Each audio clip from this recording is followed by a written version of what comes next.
পিতৃ মাতৃৰ পিণ্ড হ'ল ঈশ্বৰ সেৱা কৰা। যদি আমি কোনোদিন ঈশ্বৰ সেৱা কৰা নাই, কোনোদিন ভকত সেৱা কৰা নাই, কোনোদিন গুৰু সেৱা কৰা নাই, তেতিয়াহ'লে তুমি যিমান কৰ্ম কৰি থাকিলেও সেই কৰ্মৰ দ্বাৰা পিতৃ মাতৃ কেতিয়াও সন্তুষ্ট নহয়। নামঘোষা শাস্ত্ৰটো মাধৱ গুৰুজনাই কৈছে, যাৰ পুত্ৰ সবে ঐত হৰিত শৰণ লয়া, হৰি গুণ গাৱে শুদ্ধভাৱে। হৰি গুণ গাৱে অশুদ্ধভাৱে বুলি নাই কোৱা, শুদ্ধভাৱে। যদি শুদ্ধভাৱে হৰিগুণ আশ্ৰয় কৰা যায়, তেতিয়াহ'লে পিতৃ মাতৃ সন্তুষ্ট হয় বুলি সিদ্ধান্ত দিছে। এতিয়া আমি চিন্তা কৰাটো অতিব প্ৰয়োজন যে আমি শুদ্ধভাৱে হৰিনাম আশ্ৰয় কৰিছোঁ নে মাধৱ গুৰুজনাই দিয়া সেই জোকা ঘোষাহে আশ্ৰয় কৰিছোঁ। কোন জোকা? বোলে বচনে কেৱল মাত্ৰ হৰিত শৰণ লয়। বচনত অৰ্থাৎ বাক্যত কেৱল কৃষ্ণ ভাৱ ভালে আছে, বোলে কৃষ্ণ কৃষ্ণ কেৱল কৃষ্ণ। চিত্তে আন দেৱক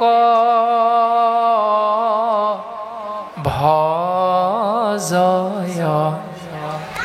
জানিবাহা কদাচিতো সিদ্ধি সিটো নল ভয়। হৰিতাৰ সন্তোষ নোহয়। তেওঁ কৰা কৰ্মটোত ভগৱন্ত সন্তুষ্ট নহয়। এতিয়া সেই পুত্ৰজন, যিজন পুত্ৰই হৰি সেৱা কৰিব, আমি জন্ম দিয়া পুত্ৰজন কেনেকুৱা হ'ব লাগিব? ভাগৱতে 6 নম্বৰ স্কন্ধভাগীত বৃত্তাসুৰৰ পূৰ্বজন্ম কাহিনীটোত খুব সুন্দৰভাৱে কথাখিনি প্ৰকাশ কৰি থৈছে। দুৰ্জন পুত্ৰ যদি উপজে বংশত, স্বৰ্গহন্তে পিতৃক পেহলাৱৈ নৰকত।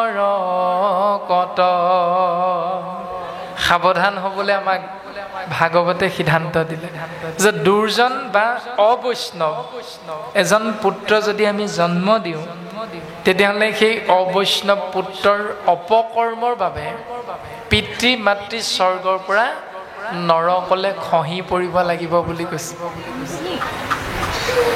অবৈষ্ণৱ পুত্ৰই যদি বা দুৰ্জন পুত্ৰই যত কেশ কাটি পেলাৱে ধৰণী স্থানে, পিতৃ মাতৃ আত্মা ততেক দিন বনছে গয়া নৰক স্থানে।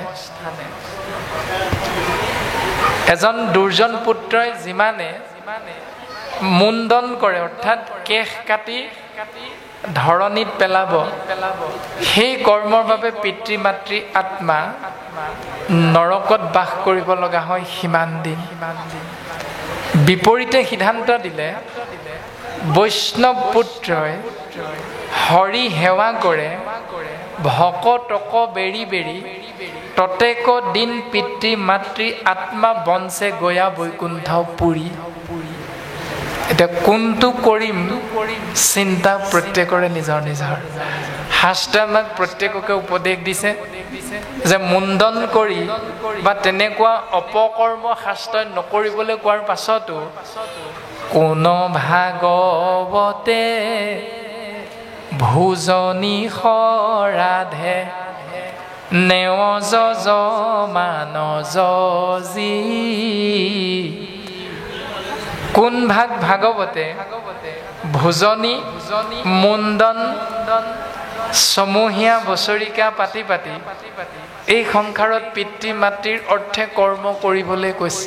কোনো ভাগৱতে ভোজনী সৰাধে নেৱ যজমান যজি। যজমান যজি মানে সেই আত্মাৰ অৰ্থে বছৰেকে বছৰেকে বছৰিকীয়া কৰি থকা যি নিয়ম, অজমাদি পূজা এই ব্যৱস্থাটো যিসকলে আমি কৰি থাকোঁ, ভাগৱতৰ কোন স্কন্ধত ক'লে সেইখিনি কথা কৰিবলৈ? যদি নাই কোৱা তেতিয়াহ'লে আজি নামঘৰত আমি ভাগৱত পঢ়ি যদি এই জ্ঞানটো ভাগৱত ধৰ্ম বুলি বুজি পালোঁ, তেতিয়াহ'লে কালিলৈৰ পৰা আমি অন্ততঃ সেইখিনি কৰ্ম এৰিব লাগিব। যদি সেইখিনিকে কৰি থাকোঁ, তেতিয়াহ'লে ভাগৱতৰ একাদশ স্কন্ধত সিদ্ধান্ত দিলে, কতো মন্দ মতি শাস্ত্ৰ নকৰে বিচাৰ, কৰৈ কুল ধৰ্ম পূৰ্ব পুৰুষ আচাৰ। পৃথিৱীত এনে কিছু মহামূৰ্হমতী লোক আছে যিসকলে ভাগৱত পঢ়ে কিন্তু তাক পালন নকৰে।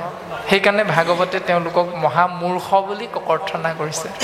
ভাগৱত পঢ়িছোঁ ঠিকেই, কৃষ্ণ কথাও শুনিছোঁ ঠিকেই, কিন্তু যিখিনি কৰণীয় কৰ্তব্য কৈছে ধৰ্ম হিচাপে তাক আমি এৰা ধৰাৰ মাজে পালন কৰোঁ।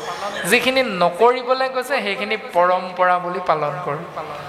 এনেকুৱা দুমুখীয়া নীতিত এটি জীৱই কেতিয়াও ঈশ্বৰ পুৰুষৰ পূৰ্ণ কৃপা লাভ কৰিব নোৱাৰে। এনেকৈ ভাগৱতৰ যি ধৰ্ম, ভাগৱতৰ যি দৰ্শন আমাক সিদ্ধান্ত দি ৰজা পৰীক্ষিত শুকগুৰুৱে ক'লে, হেন জানি যাৰ ইচ্ছা মুখ্য ক সৰ্বথা, পৰীক্ষিত তেবে শুনিব ক কৃষ্ণ কথা। সেই ৰাজন পৰীক্ষিত, যাৰ মুখ্য প্ৰাপ্তিৰ ইচ্ছা আছে তেওঁ আশ্ৰয় কৰিব লাগিব কেৱল কৃষ্ণস্তু ভগৱন্তৰ নাম। যদি সফল জীৱন কাম্য নহয়, তেতিয়াহ'লে তেওঁ যি কৰে সেইটো তেওঁৰ নিজৰ চিন্তা। তেওঁক ভাগৱতো বাধ্য নাই কৰোৱা, চিন্তা নিজৰ নিজৰ।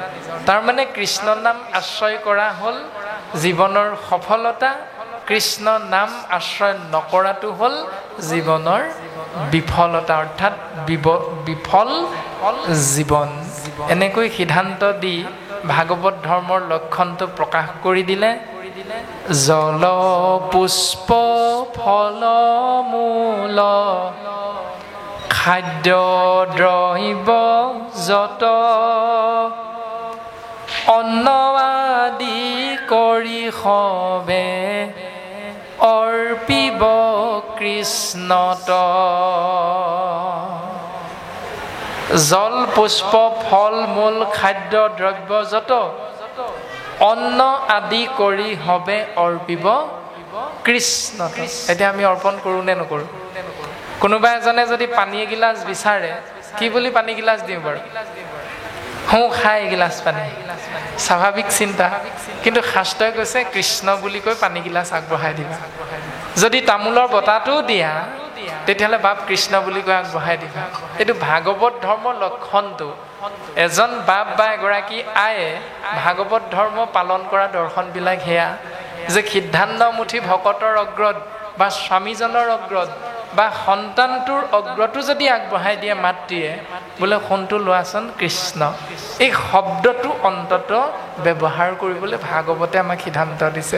ভাগৱত ধৰ্মৰ লক্ষণ। তোমাতকৈ বয়সত সৰু, তোমাতকৈ বয়সত ডাঙৰ, এইবিলাক তুমি বিচাৰি নুফুৰিবা।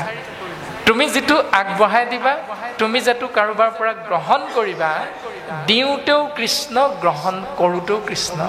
এইটো হ'ল ভাগৱত ধৰ্মৰ লক্ষণ। এজন শৰীৰধাৰী মনুষ্যই পালন কৰিব লগা ব্যৱস্থা, গুৰুজনাৰ নিৰ্দেশ, ভাগৱতৰ দৰ্শন। শুকনিগদতি ৰাজা শুনাম হাসয়, তুমি জীৱায় মাত পুচিলাই অৰ্থ উচয়,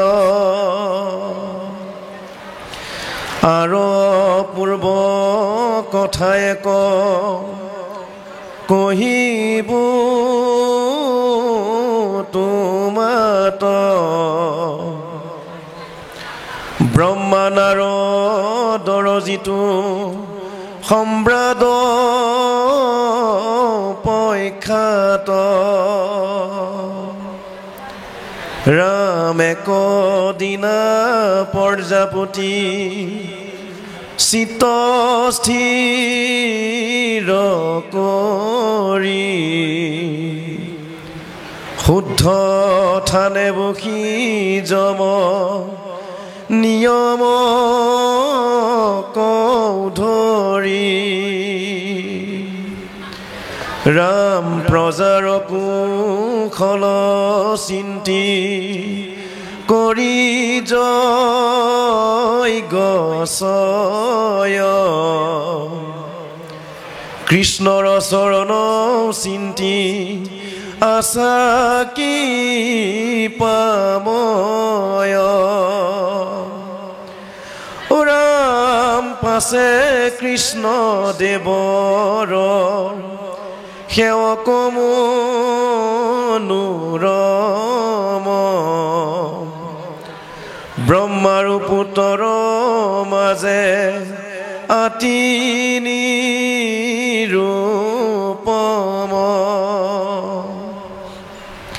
ৰাম জানিবা ক মহামুনি কৃষ্ণৰ মায়াক সেৱা কৰি সন্তোষ কৰাইলা বিধাতাক ৰাম তুষ্ট ভৈলা পিতামহ দেখি মুনিৰাজ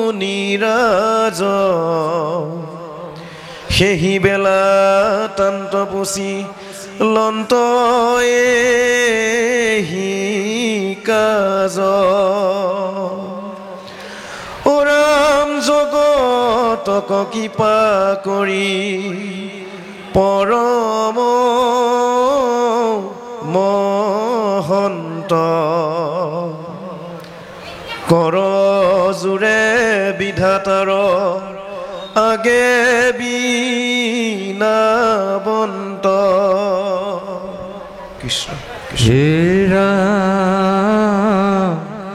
নাৰদ বদতি নম দেবশ্ৰী কৰ ভুজায়ুক মুক জ্ঞান সাধন সুন্দৰ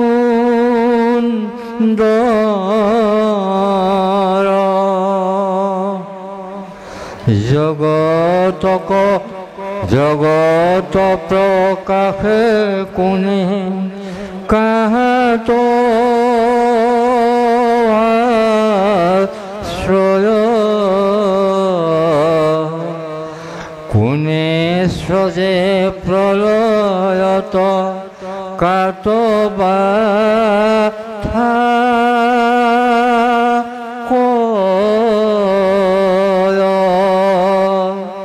কাহাৰয় অধীন স্বৰূপত কিবা হয় ই হব সংশয় মোৰ চেদিবেলা গয় আছো কৈ হব কথা আপোনাক কহ কোন জ্ঞান দাতা গুৰু তজু পিতামহ কৃষ্ণ কিবা তব সেৱা দেৱ অধীন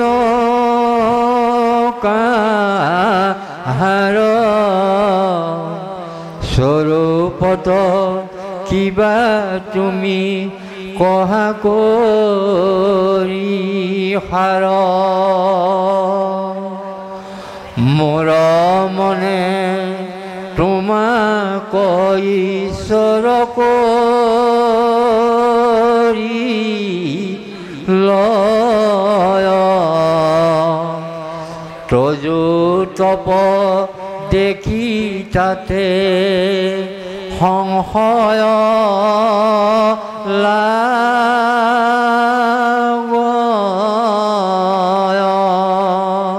কৃষ্ণ কৃষ্ণ বৰ্তমান পদবন্ধে চতুৰ্থ অধ্যায় প্ৰকাশ কৰিছে যে হুক নিগদতি ৰাজা শুনা মহাশয়, তুমি জীৱা আমাত পুচিলা অৰ্থ ছয়। হুক গুৰুৱে নিগদতি মানে কৈ থকা, হুক গুৰুৱে কৈছে, সেই ৰাজা পৰীক্ষিত তুমি শুনাচোন, তুমি যি প্ৰশ্ন আমাক কৰিলা তাৰ অৰ্থ আমি তোমাৰ আগত প্ৰকাশ কৰিবলৈ আগবাঢ়ি ভাগৱতৰ পদে আমাক প্ৰকাশ কৰিছে। আৰু পূৰ্ব কথা এক কহিব তোমাত, ব্ৰহ্মা নাৰদৰ যিটো সংবাদ প্ৰখ্যাত। মই মোৰ মতে তোমাক একো ক'ব নোৱাৰোঁ। তুমি যিভাগ প্ৰশ্ন কৰিছা সেই প্ৰশ্নভাগী পূৰ্বতে দেৱঋষি নাৰদেও প্ৰজাপতি ব্ৰহ্মাৰ আগত কৰিছিল। আৰু প্ৰজাপতি ব্ৰহ্মাদেৱেনো কি উত্তৰ প্ৰদান কৰিছিল আমি তোমাৰ আগত প্ৰকাশ কৰিম। তুমি তোমাৰ প্ৰশ্নৰ উত্তৰ ইয়াৰ দ্বাৰাই লাভ কৰিব পাৰিবা। এই বুলি কৈ হুক গুৰুৱে প্ৰকাশ কৰিছে যে একদিনা প্ৰজাপতি চিত্ত থিৰ কৰি, শুদ্ধ থানে বহি যম নিয়মক ধৰি, প্ৰজাৰ কুশল চিন্তি কৰি যজ্ঞ ছয়, কৃষ্ণৰ চৰণ চিন্তি আশা কৃপাময়। এদিনাখন প্ৰজাপতি ব্ৰহ্মাদেৱে যোগ ধ্যানত লিপ্ত হৈছিল। যম নিয়ম আসন প্ৰাণায়াম ধ্যান ধাৰণা প্ৰত্যাহাৰ সমাধি, এই অষ্টাংগ যোগ নীতি নিয়মক আশ্ৰয় কৰি শুদ্ধ স্থান পদ্মকল্পত প্ৰজাৰ মংগল চিন্তা কৰি কৃষ্ণৰ চৰণ কমলৰ কথা ভাবি আছিল। পাছে কৃষ্ণ দেৱৰ সেৱক মনোৰম, ব্ৰহ্মাৰো পুত্ৰৰ মাজে আতি নিৰূপম। আৰু হঠাতে সেই স্থানত উপস্থিত হ'ল কৃষ্ণদেৱৰ একান্ত সেৱক, ব্ৰহ্মাৰ সমস্ত পুত্ৰৰ ভিতৰত অতীব মৰমৰ দেৱঋষি নাৰদ। জানিবাক মহামুনি কৃষ্ণৰ মায়াক, সেৱা কৰি সন্তোষ কৰাইলা বিধাতাক। তুষ্ট ভৈল পিতামহ দেখি মুনি ৰাজ, সেহি বেলা তান্ত পুচি লন্ত এহি কাজ। জানিব বিচাৰিলে দেৱঋষি নাৰদে যে সেই পিতা ব্ৰহ্মা, মই ঈশ্বৰৰ কৃষ্ণৰ মায়া জানিব বিচাৰোঁ। তুষ্ট ভৈলা পিতামহ দেখি মুনিৰাজ, পুত্ৰ নাৰদৰ সেৱাত পিতৃ ব্ৰহ্মা সন্তুষ্ট হোৱা দেখি দেৱঋষি নাৰদে সেহি বেলা তান্ত পুচি লন্ত এহি কাজ। সেই কথাটো দেৱঋষি নাৰদে পিতৃ ব্ৰহ্মাৰ আগত অৱগত কৰিলে। জগতক কৃপা কৰি পৰম মহন্ত, কৰজোৰে বিধাতাৰ আগে বিনাৱন্ত। নাৰদ বদতি নমো দেৱ সৃষ্টি কৰ, বুজায়ুক মোক জ্ঞান সাধন সুন্দৰ। জগত প্ৰকাশে কোনে কাহাত আশ্ৰয়, কোনে স্ৰজে প্ৰলয়ত কাটবা থাকয়। যে সেই পিতা তুমি মোক কোৱা যে সৃষ্টিনো কোনে কৰে, পালননো কোনে কৰে, সংহাৰনো কোনে কৰে, কোনে স্ৰজে প্ৰলয়ত কাটবা থাকয়।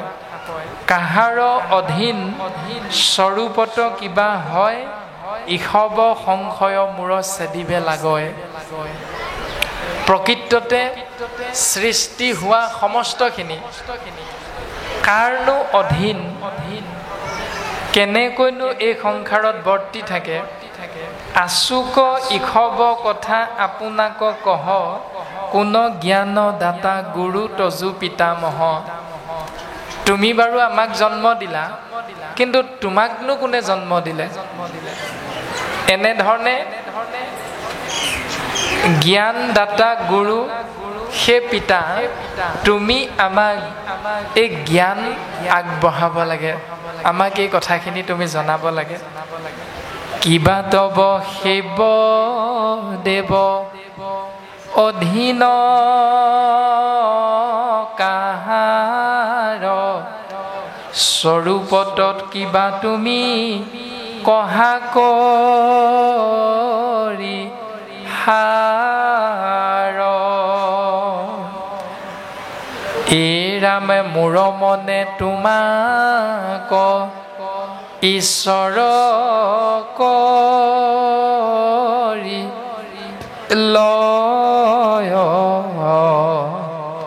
তজু তপ দেখি তাতে সংশয় লাগয়। প্ৰজাপতি ব্ৰহ্মা, মইতো তোমাকে ঈশ্বৰ বুলি ভাবি আছো, তুমিনো আকৌ দিনে ৰাতিয়ে কাক চিন্তা কৰি থাকা? তুমিও কোনোবা এজনক ধ্যান কৰি থাকা, তোমাৰনো প্ৰকৃততে হেব্য কোন? মইতো তোমাকে ঈশ্বৰ বুলি ভাবিছো। গতিকে পিতা, মোক তুমি সকলোখিনি কথা ভাঙি পাতি কোৱা। এতেকে তোমাত কৰি আছে শ্ৰেষ্ঠ দেৱ, তাতে সে ভকতি ভাৱে নিতে কৰা হেৱ। মূৰ মহা সংশয় চেদিও কৃপা মই, কিমতে যিমতে বুজিব তেবে বুজাইবে লাগয়। তুমি যিহেতু প্ৰত্যেক দিনাই প্ৰত্যেক মুহূৰ্ততে কোনোবা এজনক চিন্তা কৰি থাকা, সেইজন নিশ্চয় সকলোতকৈ শ্ৰেষ্ঠ হ'ব। গতিকে সেই শ্ৰেষ্ঠ দেৱজনো প্ৰকৃততে কোন, তেওঁৰ নাম কি, তেওঁৰ ধাম কি, তুমি আমাক মনৰ সংশয়টো ছেদ কৰি দিব লাগে। আমি গুণ অনুসাৰে যেনেকৈ বুজি পাম বুলি তুমি ভাবি পাইছা পিতা, ব্ৰহ্মা তুমি আমাক কৃপা কৰা। এই বুলি দেৱঋষি নাৰদে পিতৃ প্ৰজাপতি ব্ৰহ্মাৰ চৰণত সেৱা নিবেদন কৰিলে। তাৰ পাছত দেৱঋষি নাৰদৰ প্ৰশ্ন শুনি পিতৃ প্ৰজাপতি ব্ৰহ্মাই কি বুলি উত্তৰ দিব, পদে আমাক ক'ব। পুনৰ পাঠাচাৰ্য বাপৰ চৰণ কমলত সেৱাভাগী নিবেদন কৰা। ঈশ্বৰ বুলিয়া জীৱা মানাক,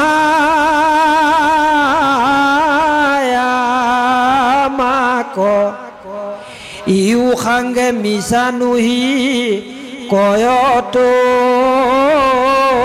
যুবাক। জাতু ঈশ্বৰৰ কৰ্ম আমাত আশ্ৰয়, কৃষ্ণ সেৱা তেখে মোৰ ইটো উদয়। কৃষ্ণ পাদ পদ্মময়ী কৰিছো আশ্ৰয়, তাতে সেয়া মাকলোকে ঈশ্বৰ বুলয়। মোৰ ইষ্ট দেৱ দেৱ দৈৱ কীৰ্তনয়,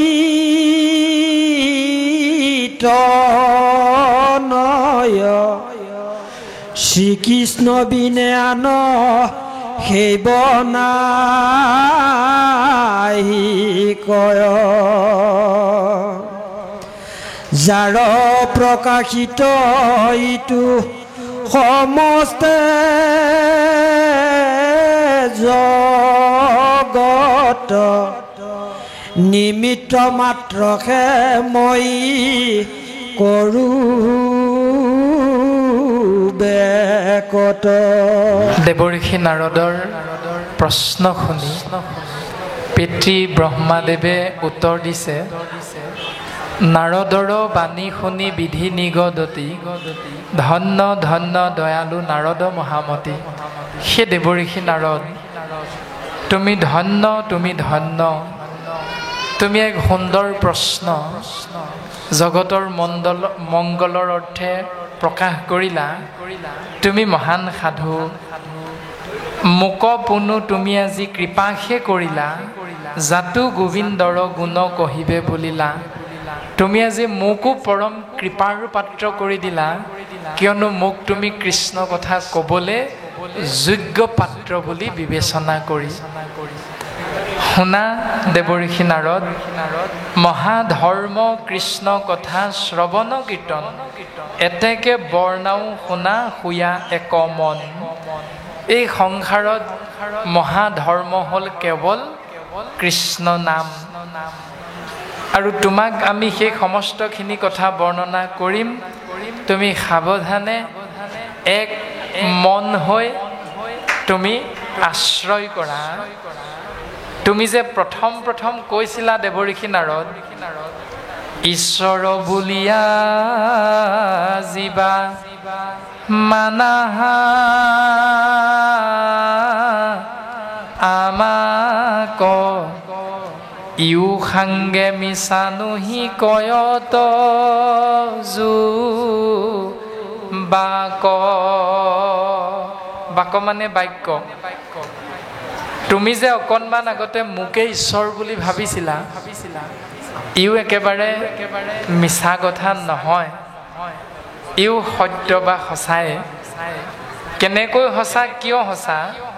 জাতো ঈশ্বৰৰ কৰ্ম আমাত আছয়, কৃষ্ণ সেৱা দেখে মূৰ ইটো মহোদয়। যিহেতু ভগৱন্ত কৃষ্ণৰ কাৰ্যপন্থা হ'ল জীৱক সৃষ্টি কৰা, মানে সংসাৰখন সৃষ্টি কৰা, খেতি অপ মৰুত বিউম তেজ, পঞ্চভূত সৃষ্টি কৰা। আৰু সেই পঞ্চভূত তিনি গুণ ভগৱন্ত কৃষ্ণই আমাক অৰ্পণ কৰি আমাক জীৱ সৃষ্টি দায়িত্ব দিলে। গতিকে দুই ফালৰ পৰা ভগৱন্ত কৃষ্ণৰো দায়িত্ব সৃষ্টি কৰা, আমাৰো দায়িত্ব সৃষ্টি কৰাই। সেই সূত্ৰে আমাক তুমি কৃষ্ণ বুলি ভাবিছা, মানে ঈশ্বৰ বুলি ভাবিছা, এইটো একেবাৰে মিছা কথাও নহয়। যাতো ঈশ্বৰৰ কৰ্ম আমাতো আছে, যিহেতু ঈশ্বৰে কৰা কৰ্মখিনি আমাৰ ওপৰতো দায়িত্ব আহি পৰিলে ঈশ্বৰৰ কৰ্ম পালন কৰা। সেইকাৰণে আমাক যে ঈশ্বৰ বুলি ভাবিছা, এইটো বৰ একেবাৰে পেলাই দিব লগা কথা নহয়। কৃষ্ণ সেৱা দেখে মূৰ ইটো মহোদয়। কিন্তু এই যে দায়িত্বটো মই পালন কৰিবলৈ সৌভাগ্যৱন্ত হ'লোঁ, এইটো কেৱল কৃষ্ণদেৱৰ কৃপা হোৱাৰ কাৰণেহে মই পাৰিছোঁ। যদি কৃষ্ণদেৱৰ কৃপা নহ'লহেঁতেন, তেতিয়াহ'লে মই সৃষ্টিৰ দায়িত্বটো সুন্দৰভাৱে পালন কৰিব নোৱাৰিলোহেঁতেন। কৃষ্ণ পাদ পদ্মময়ী কৰিছোঁ আশ্ৰয়, তাতেহে আমাক লোকে ঈশ্বৰ বোলয়। যিহেতু জীৱৰ সৃষ্টিৰ দায়িত্ব আমি পালোঁ, আৰু আমিও কৃষ্ণৰ দৰে দায়িত্ব পালন কৰিছোঁ তেওঁৰ আজ্ঞা শিৰোগত কৰি, সেইকাৰণেহে আমাক জগতৰ লোকসকলে, অৰ্থাৎ আমাৰ সন্তানবিলাকে আমাকেই ঈশ্বৰ বুলি জ্ঞান কৰে। কিন্তু দেৱঋষি নাৰদ তুমি শুনা, মোৰ ইষ্ট দেৱ দেৱ দৈৱ কি তনয়, শ্ৰীকৃষ্ণ বিনে আন সেব্য নাহি কয়। প্ৰজাপতি ব্ৰহ্মাই ক'লে, সেই দেৱঋষি নাৰদ, মোৰ ইষ্টদেৱ দেৱদত্ত হ'ল দৈৱকীৰ পুত্ৰ শ্ৰীকৃষ্ণ। আৰু সেই শ্ৰীকৃষ্ণৰ বাহিৰে মোৰ সেব্য ইষ্টদেৱ তত্ত্ব বেলেগ এজন নাই, সেই দেৱঋষি নাৰদ। এতিয়া প্ৰশ্নটো হৈ যায় যে ব্ৰহ্মাক যেতিয়া নাৰদে প্ৰশ্ন সুধিছিল, তেতিয়া শ্ৰীকৃষ্ণৰ ৰূপত দৈৱকীৰ গৰ্ভত ভগৱন্ত পুৰুষে অৱতাৰ ধাৰণ কৰিছিল নি? তেতিয়াতো অৱতাৰ ধাৰণ নাই কৰা। তাৰ বহু যুগৰ আগতেই দেৱঋষি নাৰদে পিতৃ ব্ৰহ্মাক প্ৰশ্ন কৰিছে।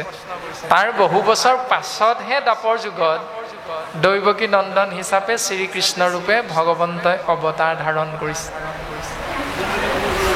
তাৰমানে পদ্মকল্পত ভগৱন্ত পুৰুষে প্ৰজাপতি ব্ৰহ্মাক সমস্ত তত্ত্ব প্ৰদান কৰিছে কাৰণে ব্ৰহ্মাকে ঈশ্বৰ বুলি দেৱঋষি নাৰদে ভাবি আছে। যিহেতু সমস্ত তত্ত্ব ব্ৰহ্মাই লাভ কৰিছে ভগৱন্তৰ কৃপাৰ বশত, আৰু সেইকাৰণে আগতীয়াকৈ ব্ৰহ্মাদেৱে দেৱঋষি নাৰদক প্ৰকাশ কৰিব পাৰিছে যে ভগৱন্ত পুৰুষ। ইতিমধ্যে গুৰুজনাই খেলি মেলি নলগাকৈ দুটা শব্দ ব্ৰহ্ম প্ৰকাশ কৰিলে। শব্দ ব্ৰহ্ম দুভাগ হ'ল কৃষ্ণ সেৱা তেখে মোৰ ইটো মহোদয়। ইয়াত শ্ৰীকৃষ্ণ বুলি নাই কোৱা, কৃষ্ণৰ সেৱাতহে, কৃষ্ণৰ কৃপাতহে মই এইখিনি কৰিব পাৰিছোঁ। আৰু যিজন কৃষ্ণই দৈৱকীৰ পুত্ৰ হিচাপে জন্মগ্ৰহণ কৰিছে শ্ৰীকৃষ্ণ। তাৰমানে ঈশ তত্ত্ব দুটা ৰূপত প্ৰকাশ হৈ আছে। এটা হ'ল কৃষ্ণ তত্ত্ব অৰ্থাৎ নিৰ্গুণ নিৰাকাৰ, যাক আমি চকুৰে দেখা নেপাওঁ, মাত্ৰ হৃদয়েৰে অনুভৱ কৰিব পাৰোঁ। আৰু শ্ৰীকৃষ্ণ হ'ল সগুণ সাকাৰ ৰূপ। আপুনি আমি প্ৰত্যেকে যি ধৰণে শৰীৰটোক দেখি আছোঁ, ইজনে সিজনক দেখিছোঁ, ঠিক তেনেকৈ দৈৱকীৰ পুত্ৰ হিচাপে জন্ম হোৱা শ্ৰীকৃষ্ণ মানে সগুণ সাকাৰ এটা ৰূপ, আমাৰ নিচিনা, আপোনা হ'বৰ নিচিনা এটা ৰূপ শৰীৰ। আৰু নিৰ্গুণ নিৰাকাৰ, যাক চকুৰে দেখা নাযায়, সেই তত্ত্বটো হ'ল কৃষ্ণ তত্ত্ব, নিৰ্গুণ নিৰাকাৰ। আৰু নিৰ্গুণ নিৰাকাৰ কৃষ্ণ তত্ত্বই জীৱৰ মংগলৰ অৰ্থে শ্ৰীকৃষ্ণ ৰূপে পূৰ্ণাংগ ৰূপত অৱতাৰ ধাৰণ কৰিব। আৰু সেইকাৰণে প্ৰজাপতি ব্ৰহ্মাই দেৱঋষি নাৰদক কৈছে যে যি কৃষ্ণ তত্ত্বক তোমাক মই দেখুৱাই দিব নোৱাৰোঁ, সেই কৃষ্ণ তত্ত্বই জীৱৰ মংগলৰ অৰ্থে সগুণ সাকাৰ ৰূপ ধাৰণ কৰিব পূৰ্ণ কলা পূৰ্ণ ব্ৰহ্ম ৰূপত। পূৰ্ণ ব্ৰহ্মই সগুণ সাকাৰ ৰূপ ধাৰণ কৰিব দ্বাপৰ যুগত দৈৱকী নন্দন হিচাপে শ্ৰীকৃষ্ণ। শ্ৰী শব্দ ব্ৰহ্ম, তালব্য হ যোগ ৰ যোগ দীৰ্ঘই সমান শ্ৰী, তিনিটা বৰ্ণ আছে। আমাক কোনোবাই সুধিলে আমি প্ৰত্যেকে নমস্কাৰ বা কৃষ্ণ বুলি কৈ নামটো কওঁতে শ্ৰী বুলি কৈ ল'ম। এতিয়া শ্ৰী অৰ্থ কি? তালব্য হ মানে শৰীৰটো বা দেহটো, ৰ মানে হ'ল ৰমণ কৰি থকা বা ক্ৰীড়া কৰি থকা, দীৰ্ঘই মানে ঈশ তত্ত্ব কৃষ্ণ, যাক আমি কোনো দেখা নাপাওঁ। সেই কৃষ্ণ তত্ত্বই আহি শৰীৰটোত যেতিয়াই ক্ৰিয়া কৰিব, তেতিয়া আমি প্ৰত্যেকেৰে তিনিটা বৰ্ণ যোগ কৰি শ্ৰী বুলি কওঁ। যেতিয়াই ঈশ তত্ত্ব দীৰ্ঘই ৰ তত্ত্ব এৰি দিব, ৰমণ কৰিবলৈ এৰিব, তেতিয়াই এই শৰীৰটোক বগা কাপোৰেৰে ঢাকি দিব। সেয়াই হ'ল কৃষ্ণ তত্ত্বৰ বুজিবৰ বাবে আমাৰ দৰ্শনটো। দৈৱকী পুত্ৰ হিচাপে জন্মগ্ৰহণ কৰিবগৈ। ইতিমধ্যে মই সেই জ্ঞানখিনি পালোৱে, কিন্তু সময় আহি পোৱা নাই। কিন্তু সেইজনেই তুমি সময়ত দেখিবা পুত্ৰ সমস্ত জগতৰ ইষ্টদেৱ হ'ব, আৰু মোৰো সেইজনেই ইষ্ট তত্ত্ব, ভজনীয় তত্ত্ব, যাৰ প্ৰকাশিত ইটো সমস্তে জগত, নিমিত্ত মাত্ৰেহে মই কৰোঁহো বেকত। যাৰ দ্বাৰা প্ৰকাশিত হৈছে সমস্ত লোকালোক। ভাগৱত বুলি ক'লে শ্ৰী শব্দটোৱে কেনেধৰণে প্ৰকাশ পাব, সেই কথাখিনি আমাক বুজাই দিলে আমি নথৈ সন্তোষিত হ'ম। কৃষ্ণ। আৰু লগতে বেদস্তুতিৰ দ্বাৰা বৰ্তমান সমাজক, মনুষ্য সমাজক কেনেধৰণৰ জ্ঞান দিছে, এই বিষয়ে অকণমান কৃপা কৰি আমাক বৰ্ণনা কৰিব বুলি আমি আপোনাৰ ওচৰত শ্ৰদ্ধাৰে নিবেদন জনাম। কৃষ্ণ। প্ৰভুজনাৰ চৰণ কমলত ভক্তি সেৱাভাগী নিবেদন কৰা হৈছে শ্ৰীমদ ভাগৱত। শ্ৰী শব্দৰ অৰ্থ ইতিমধ্যে প্ৰকাশিত হৈছে। মদ শব্দৰ অৰ্থ হ'ল অহংকাৰ। ভাগৱত শব্দৰ অৰ্থ হ'ল ভা মানে ভাবুকং গেৱং, গ মানে জ্ঞানম উদ্ভৱম, ও মানে বৈষ্ণৱী জ্ঞানম, ত মানে তত্ত্ব দৰ্শনম। অৰ্থাৎ ভা মানে ভাবিবলৈ কোৱা হৈছে, গ মানে তেতিয়া জ্ঞান হ'ব, ও মানে ঈশ্বৰ চিন্তা, ত মানে তৰণৰ উপায় বা তৰি যাব পাৰিবা, সেইটোৱে হ'ল তত্ত্ব। আমি সমস্ত জনাকে ভাগৱতে শ্ৰীমদ ভাগৱত হিচাপে আমাৰ প্ৰত্যেকজনকে সিদ্ধান্ত দিছে, তোমালোকে একোজন ভাগৱত ভাবা, জ্ঞান লাভ হ'ব। কি জ্ঞান? বৈষ্ণৱী জ্ঞান, অৰ্থাৎ সমস্ত ভূততে ব্যাপী আছো মই হৰি, সবাকো মানিবা বিষ্ণু বুদ্ধি কৰি। ভকতি বিহীন জ্ঞান কৰ্ম সবে ব্যৰ্থ, কহিলো স্বৰূপে বেদান্তৰ তত্ত্ব অৰ্থ। ভক্তিক আশ্ৰয় নকৰি তুমি যিমানে BA MA পাছ নকৰা কিয়, ডাক্তৰ ইঞ্জিনিয়াৰ নোহোৱা কিয়, ভক্তিক যদি আশ্ৰয় নকৰা সকলোখিনি জ্ঞান ব্যৰ্থ। চেতনাহীন জ্ঞান সমাজৰ লাভৰ বাবে নহয়। ভাগৱতে কৈছে একাদশ স্কন্ধত যেতিয়া উদ্ধৱে কৃষ্ণ তত্ত্বক সুধিছিল যে ঈশ্বৰনো কোনজন, আমি ঈশ্বৰ বুলি ক'লেনো কাৰ কথা মনলৈ আহে? ভগৱন্ত কৃষ্ণই কৈছিল, আন ধৰ্ম তেজি ভকতিত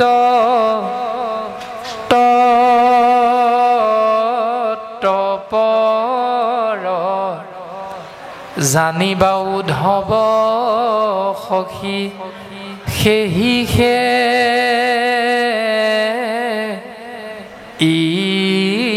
ঈশ্বৰ। আন সকলোবিলাক চিন্তা এৰি যিজনে কৃষ্ণস্তু ভগৱন্তৰ নাম আশ্ৰয় কৰি সমস্তকে কৃষ্ণময় দেখিবলৈ চেষ্টা কৰিলে, তেওঁকে জগতৰ সমস্ত জীৱই কৃষ্ণ তত্ত্ব বুলি সিদ্ধান্ত দিছে, মান্যতা প্ৰদান কৰে। আজি এতিয়া সমাজ ব্যৱস্থাত কিমানজন ভকত বহি আছে যে আন ধৰ্ম তেজি ভকতিত তত্ত্বপৰ, যিজনৰ স্বভাৱত, যিজনৰ চিন্তাত, যিজনৰ প্ৰকাশিত ভংগীমাত, যিজনৰ আচাৰ আচৰণত, চাল চলনত, খোজে কাটলে বাক্যে বচনে শাস্ত্ৰৰ নিবন্ধিত নীতি নিয়ম দৰ্শন কৰ্ম ধৰ্ম হিচাপে প্ৰকাশমান হৈ থাকে। সকলোৱে এইখিনি আমি আশ্ৰয় কৰিব নোৱাৰোঁ, কিন্তু কৰিবলৈ প্ৰত্যেকৰে ইচ্ছা থাকে। কিন্তু আমি ইচ্ছা থাকিলেও কৰিব নোৱাৰোঁ, কিন্তু যিজনে কৰিছে বুলি আমি দেখা পাই যাওঁ, তেওঁক আমি সকলোৱে সেৱা কৰোঁ। আৰু ভাগৱতেও সেই দৰ্শনটোকে দিছে যে সেইজনেই ঈশ্বৰ বুলি জানিবা উদ্ধৱ। এতিয়া ভাগৱত, শ্ৰীমদ ভাগৱত দৰ্শনটো হ'ল সেয়াই যে সেই মনুষ্য নামৰ শৰীৰধাৰী জীৱ আত্মা, তোমালোকে শৰীৰৰ অহংকাৰত নাথাকি, মই বৰ ভাৱনাযুক্ত হৈ নাথাকি, মোৰ বুলি দিনে ৰাতিয়ে কৰ্ম নকৰি, মোৰ ধন মোৰ জন, মই হলো মহাজন, ঐশ্বৰ্য বিভূতি মোৰ আছে, ঐশ্বৰ্য বিভূতি হ'লে পৃথিৱীখনো কিনিব পাৰি, ধৰ্ম কৰ্ম কেলৈনো লাগিছে? প্ৰমাণ, যশোদাই পুত্ৰ কৃষ্ণৰ দুষ্টামি সহ্য কৰিব নোৱাৰি গৃহৰ মধ্যে থকা প্ৰত্যেকডাল দীঘল দীঘল গৰু বন্ধা পঘা একেলগ কৰাৰ পাছতো কিন্তু দুৱাঙুলে জোৰা মৰা নাছিল। এডাল এডালকে আনোতেও দুৱাঙুলে জোৰা নমৰে, গোটেই কেইডাল পঘা একেলগ কৰি বান্ধিলেও দুৱাঙুলেহে জোৰা নমৰে। সেইটোৱে ৰহস্যটো। অৰ্থাৎ যশোদাৰ দুটা অহংকাৰ আছিল, সেই দুটা হ'ল মোৰ পুত্ৰ, 1 নম্বৰ অহংকাৰ। 2 নম্বৰটো হ'ল মই বান্ধিম, মই আৰু মোৰে হ'ল ঈশ্বৰৰ মায়াটো। সেইকাৰণে এই সংসাৰত মই বুলি ক'ব পৰা শক্তি কেৱল পৰমাত্মা ঈশ্বৰ তত্ত্বৰহে আছে, বাকী কাৰো নাই। আৰু মোৰ বুলি ক'ব পৰাৰ অধিকাৰ কেৱল ঈশ্বৰ তত্ত্ব কৃষ্ণদেৱৰহে আছে, বাকী কাৰো নহয়। আমি মাত্ৰ এই সংসাৰত যি দুখৰ মাটিত বসবাস কৰিছোঁ, ঘৰ এটা সাজি ৰ'দ বৰষুণৰ পৰা ৰক্ষা পাবলৈ, সেই মাটিডোখৰ কেইদিনমানৰ কাৰণে মাত্ৰ ঈশ্বৰৰ কৃপাত আমি লাভ কৰিছোঁ, এইটোহে সত্য। সেই মাটিডোখৰ এহাত সীমাটো কোনোবা এজন ব্যক্তিয়ে ঠেলি লৈ আহি বাউণ্ডেৰীটো মানে জেওৰাখন বা ৱালখন যদি আপোনাৰ ঘৰৰ ফালে দিয়ে, তেতিয়াহ'লে আমি স্বাভাৱিকতে ক'লৈ যাওঁ? কোৰ্ট কাছাৰী পাই যাওঁগৈ। কিন্তু শাস্ত্ৰই কৈছে সেইটো নহয়, বুজা পৰাৰ মাজেৰে বোলে যি হ'ল হ'ল, সকলো ঈশ্বৰৰে ইচ্ছা। প্ৰকৃততে চৰকাৰৰ যি খাতা বহি তাত খাজানা দি থাকোঁতে তুমি যি হাত য'ত ৱালখন দিলা প্ৰকৃততে সেইডোখৰ বাৰু আমাৰ নামতহে আছিল, তথাপিতো তুমি যেতিয়া ভাবিছা সেইডোখৰ তোমাৰ বুলি, তেতিয়াহ'লে তোমাৰেই হওক বাৰু, হাই কাজিয়া কৰিব নালাগে, আমিও কোৰ্ট কাছাৰীলৈ নাযাওঁ, খালি ইয়াৰ পৰা আৰু তুমি এইফালে যাতে নাহা, অকণমান কথাটো মন কৰিবা। এনেধৰণৰ আমি মিলা মিছাৰে সমস্যাটো সমাধা কৰিব পাৰোঁ, কিন্তু তাকে চিন্তা নকৰি সি মোৰ মাটি কেলে ঠেলিব, আমাৰ স্বাভাৱিক চিন্তাটো হ'ল এইটো। কিন্তু শাস্ত্ৰই কৈছে সেইটোৱে হ'ল অহংকাৰ আৰু সেইটোৱে হ'ল ঈশ্বৰৰ মায়া। গতিকে শ্ৰীমদ মানে প্ৰত্যেকজনে একো একোজন ভাগৱত, ভাগৱত মানে ভগৱন্ত, ভাগৱত মানে ভকত, প্ৰত্যেকজনে একো একোজন ঈশ্বৰ পুৰুষ ঈশ তত্ত্ব। আমি বাপৰ চৰণত সেৱাভাগী নিবেদন কৰা হৈছে যে ভাবুকং গং, ভাবিলে জ্ঞান লাভ হ'ব, যদি নাভাবো তেতিয়াহ'লে নহয়। এতিয়া যি ধৰণে আজি এবছৰৰ পৰা উদ্যোক্তা মণ্ডলীয়ে ভাবিছিল প্ৰাণজিত নামৰ এই ক্ষীণবিন শৰীৰটোকে মাতো, মোবাইলতো দেখি থাকোঁ, ওচৰৰ পৰা অকণমান চাওঁ, এই বুলি ভাবিলে কাৰণেহে আজি আমি ঈশ্বৰৰ কৃপাত আপোনাসৱৰ আজ্ঞাত এই পবিত্ৰ পুণ্যধামত উপস্থিত হ'ব পাৰিলোঁ। এতিয়াতো বহাগ মাহ, বহাগ মাহততো নামঘৰৰ মংগলৰ অৰ্থে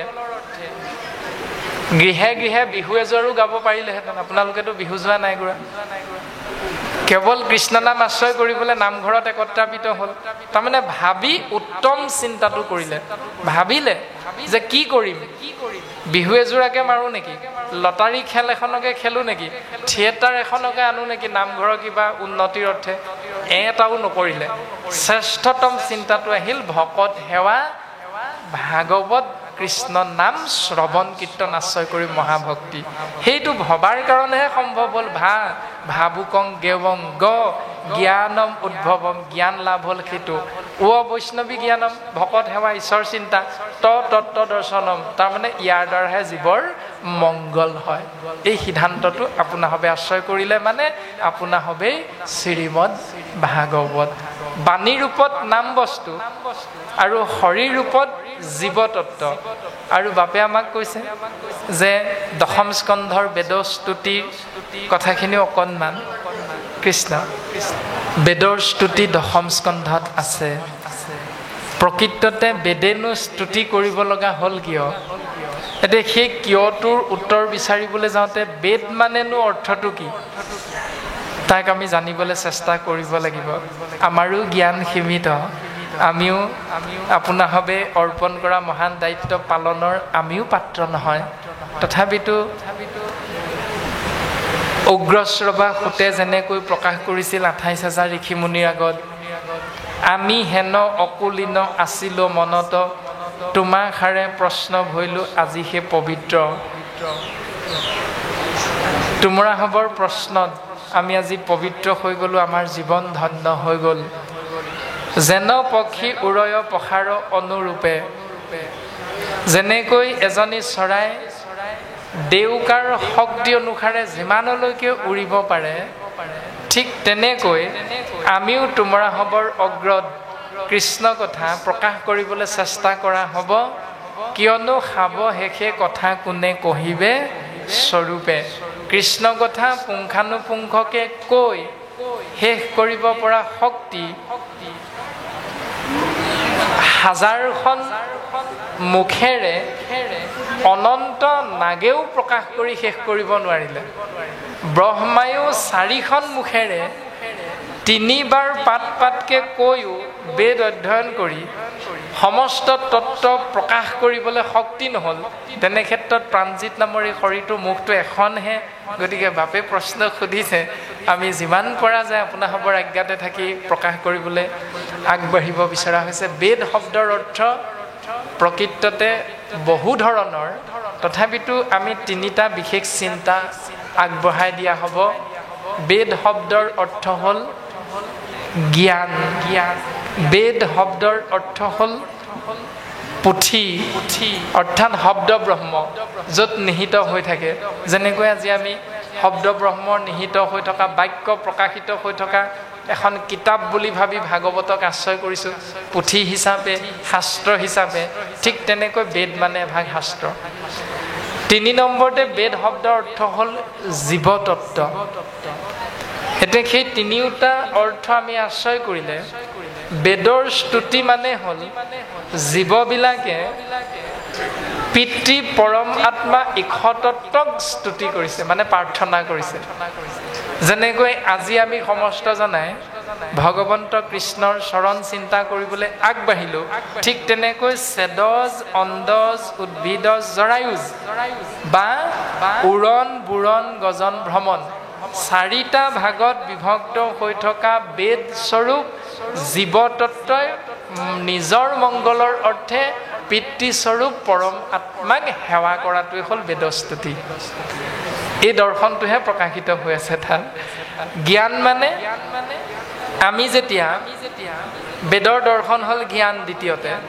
এতিয়া জ্ঞান মানে আমি কি কৰোঁ যে ককা দেউতা, ককা আইতা, পিতৃ মাতৃ এই সংসাৰ এৰি গুচি গ'ল।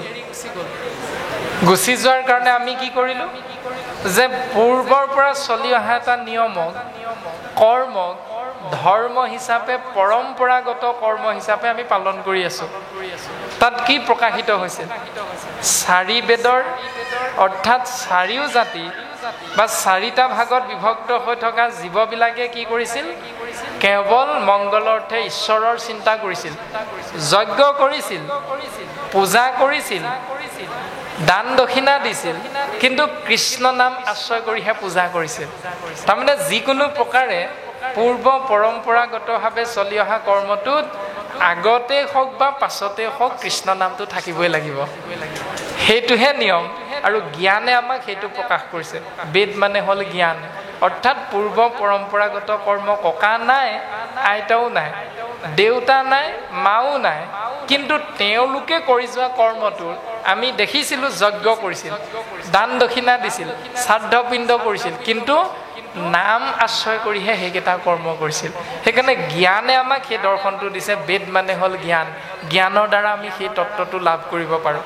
আৰু জ্ঞান বেদ মানে হ'ল এখন শাস্ত্ৰ, আৰু শাস্ত্ৰ সন্মতে আমাক একাদশ স্কন্ধত সিদ্ধান্ত দিছে, উদ্ধৱ তুমি শুনা মই বিনে বেদে কিছু আন নবখানে। অৰ্থাৎ বাক্যত মোৰ বাহিৰে বেলেগৰ কথা এটাও কোৱা নাই, কেৱল বাক্যৰে মোৰ কথাহে কৈছে। সেইকাৰণে আমি প্ৰথম কোৱা হৈছিল ভাগৱত ধৰ্ম, বোলে বাপ কৃষ্ণ কোনফালে যায়। এইটো হ'ল শাস্ত্ৰই আমাক শিকোৱা ভাগৱত দৰ্শন, বেদৰ দৰ্শন। আমি একেষাৰি বাক্যকে কওঁ, বোলে শইকীয়া নহয়নে? হয়। বোলে কোনফালে যোৱাহে? শইকীয়া, বহুত দিন দেখা নাই। বোলে আমুকৰ পৰা আহোঁ। কিন্তু অন্য এজন বাপে ভাগৱত দৰ্শনেৰে ভাগৱত ধৰ্ম পালন কৰিছে, একেটাই চিন্তা, বোলে কৃষ্ণ শইকীয়া বাপ কোনফালে যায়। চিন্তাও একেটাই, ভাৱনাও একেটাই, মাত্ৰ বেদৰ যিটো দৰ্শন জ্ঞান, বেদৰ যিটো দৰ্শন পুথিগত ব্যৱস্থা, বেদৰ যিটো দৰ্শন পূৰ্ব পৰম্পৰাগতভাৱে চাৰিটা ভাগত বিভক্ত জীৱই পালন কৰিছিল, সেই দৰ্শনটো বেদে আমাক সিদ্ধান্ত দিছে। বেদ মানে হ'ল সেয়া। গতিকে আমি সেৱাভাগ নিবেদন কৰা হৈছে কৃষ্ণ যে যাৰ প্ৰকাশিত ইটো সমস্তে জগত, নিমিত্ত মাত্ৰেহে মই কৰোঁহো বেকত। গতিকে মই তোমাৰ আগত তুমি আজ্ঞা কৰিছা কাৰণে ক'বলৈ আগবাঢ়িছোঁ, কিন্তু এয়া নিমিত্ত মাত্ৰহে, সমস্তখিনি কথা ক'ব পৰা মোৰ শক্তি নাই। তুমি সুধিছা সেইকাৰণে মই ক'ম। আৰু ক'বলৈ যোৱাৰ আগত প্ৰজাপতি ব্ৰহ্মাদেৱে কাক চিন্তা কৰিছে পদে আমাক ক'ব, আৰু কি বুলি উত্তৰ দিব পদে আমাক ক'ব। দুইজনা পাঠাচাৰ্য বাপে ইমানখিনিলৈকে ইতিমধ্যে পদবন্ধে আগবাঢ়িছিল। পুনৰ পদে কি ক'ব আমি পাঠাচাৰ্য চৰণ কমলত সেৱা নিবেদন। কৃষ্ণ কৃষ্ণ চাৰি বেদ চৈধ্য শাস্ত্ৰে কৃষ্ণক কহয়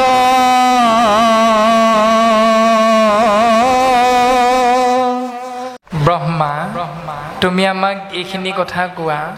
যেতিয়া দেৱঋষি নাৰদে সুধিলে, তেতিয়া প্ৰজাপতি ব্ৰহ্মাদেৱে দেৱঋষি নাৰদৰ আগত প্ৰকাশ কৰিবলৈ গৈ ভগৱন্তৰ চৰণ কমলত সেৱা নিবেদন কৰিলে। ও নমো নমো হেন ভগৱন্ত বা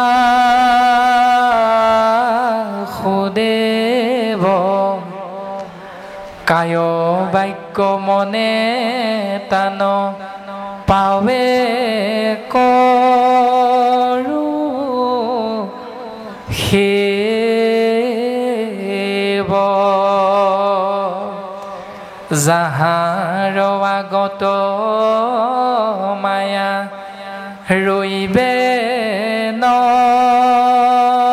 পাৰিয়া লাজে ভয়ে দূৰ হুয়া থাকে আন্তৰিয়া হেৰামৰা তুমি হব সেহি মহামায়ায়ে ভুলিলা তাতে হে জগত গুৰু আহমাক বুলিলা হে দেৱঋষি নাৰদ যিজনৰ আগত মায়া খন্তেক মানুহ থাকিব নোৱাৰে ভগৱন্তৰ সেই মায়াত তুমিও আবদ্ধ হৈ গলা দেৱঋষি কিয়নো তুমি যে মোকেই ঈশ্বৰ বুলি ভাবিলা সেইটোৱে হ'ল ভগৱন্তৰ মায়া গতিকে দেৱঋষি তোমাক আমি কওঁ শুনা যি কথা পুছিলা তাৰ লৈও পৰিচ্ছেদ হবে কৃষ্ণ মই ইটো কৈলো তত্ত্বভেদ তুমি মোক যি কথা সুধিছা প্ৰকৃততে তাৰ তত্ত্বটো হ'ল সমস্ত ভূত মানে কৃষ্ণ তত্ত্ব 4 বেদ 14 শাস্ত্ৰে কেৱল কৃষ্ণৰ কথা কয় কৃষ্ণৰ অংশ হবে যত দেৱচয় সমস্তখিনি কৃষ্ণৰ অংশস্বৰূপ মানে কৃষ্ণ তত্ত্ব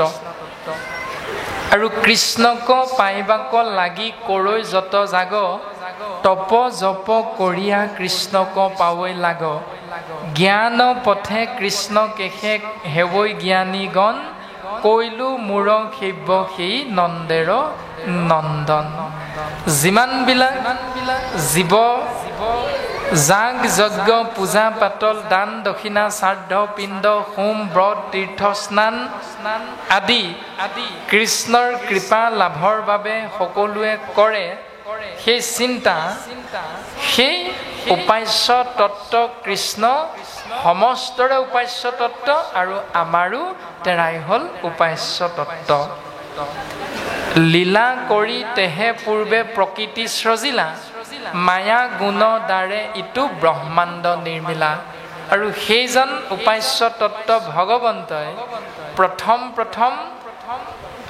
প্ৰকৃতিক সৃজন কৰিলে আৰু সেই প্ৰকৃতিৰ অন্য এক নামেই হ'ল মায়া ভগৱতী কালী দুৰ্গা ভদ্ৰা আদি আদি নামেৰে বিভূষিত একেগৰাকী আৰু সেই প্ৰকৃতিৰ স্বৰূপা মায়াৰ গুণৰ দ্বাৰা ভগৱন্ত পুৰুষে এই ব্ৰহ্মাণ্ডখন সৃজন কৰিলে আৰু এই ব্ৰহ্মাণ্ডখনত কি আছে কি নামেৰে নামাকৃত হৈ আছে নামাকৰণ হৈ আছে এই সমস্তখিনি কথা ভাগৱতৰ পদে আমাক ক'ব প্ৰজাপতি ব্ৰহ্মাদেৱে পুনশ্চবাৰ ভগৱন্তৰ দুখানি অভয় চৰণত সেৱাভাগ নিবেদন কৰিছে যে সেই প্ৰভু তুমি পতিত পাৱন তুমি পূৰ্ণ কাম আৰু আমি হলো অকাম গতিকে তুমি পূৰ্ণ কাম তুমি নাথ আমি হলো অকাম অনাথ আমি সমস্ত জনাই তোমাৰ চৰণত শৰণ লৈছোঁ প্ৰভু তুমি আমাক এক কণিকা কৃপা বৰিষণ কৰা আৰু এনেধৰণে ভগৱন্তৰ চৰণত সেৱা নিবেদন কৰি দেৱঋষি নাৰদৰ আগত ভগৱন্তৰ প্ৰকৃতিৰ দ্বাৰা যি ব্ৰহ্মাণ্ড সৃজন হৈছে সেই ব্ৰহ্মাণ্ডৰ দৰ্শন প্ৰকাশ কৰিছে যে 14 ভুৱন অনন্ত কোটি ব্ৰহ্মাণ্ড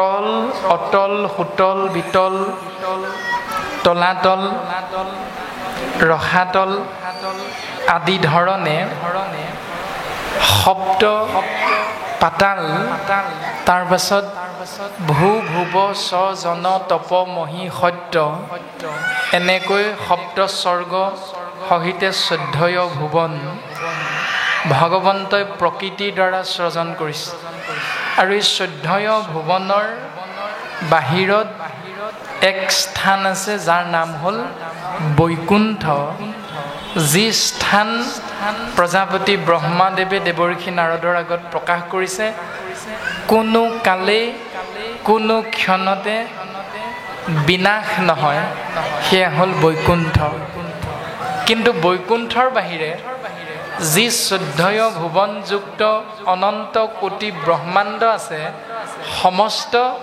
এদিন নহয় এদিন প্ৰলয় মহাপ্ৰলয়ত নাশ হৈ যায় শেষ হৈ যায় আৰু তাকে প্ৰকাশ কৰিলে আৰু সেই সমস্ততে যি 4টা ভাগত বিভক্ত শৰীৰধাৰী জীৱাত্মা স্বৰূপ মনুষ্য আকৌ অন্য হাতেদি 84 লক্ষ যোনি জীৱতত্ত্ব প্ৰকাশিত হৈ আছে সমস্তকে জগত বুলি সিদ্ধান্ত দিলে অৰ্থাৎ বৰ্গীয় জ মানে হ'ল জন্ম গ মানে হ'ল গতি দন্তীয় ত মানে হ'ল তৎক্ষণাৎ অৰ্থাৎ জন্ম হোৱাটো যি ধৰণে সত্য ঠিক তেনেকৈ মৃত্যু ধ্ৰুৱ সত্য সৃষ্টি যি ধৰণে সত্য বিনাশো বা ধ্বংসও তেনেধৰণেই সত্য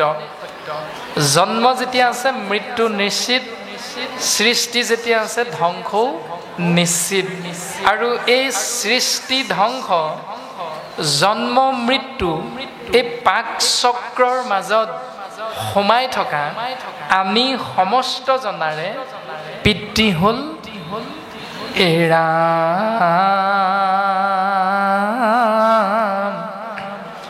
শ্ৰৱণ কীৰ্তন ধৰ্ম চাৰিও বৰ্ণৰ নিজ পিতৃ কৃষ্ণ মাত্ৰ সেব্য জগতৰ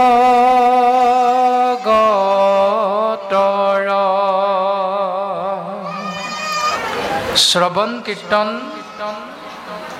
গোবিন্দ মহাপ্ৰভু কৃষ্ণ গোসাঁই নিৰ্গুণ নাম আশ্ৰয় কৰি জীৱন ধন্য কৰাটো জীৱৰ কৰ্তব্য আৰু সেইজনাই হ'ল সমস্তৰে পিতৃ আৰু সমস্ত জীৱৰে ইষ্টদেৱ ভগৱন্তৰ মুখৰ পৰা ব্ৰাহ্মণৰ জন্ম হৈছে ভগৱন্তৰ সগুণ সাকাৰ শৰীৰৰ বাহুৰ পৰা ক্ষত্ৰিয়সকলৰ জন্ম হৈছে ভগৱন্ত পুৰুষৰ শৰীৰৰ উৰু আৰু চৰণৰ পৰা ক্ৰম অনুসাৰে বৈশ্য আৰু শূদ্ৰসকলৰ জন্ম হৈছে সেই সূত্ৰে ব্ৰাহ্মণ ক্ষত্ৰিয় বৈশ্য শূদ্ৰ চাৰিও জাতিৰে পিতৃ এজন নাম হ'ল কৃষ্ণ তত্ত্ব তাৰমানে চাৰিও জাতিয়ে খোৱা কামোৰা কৰি লাভ নাই যে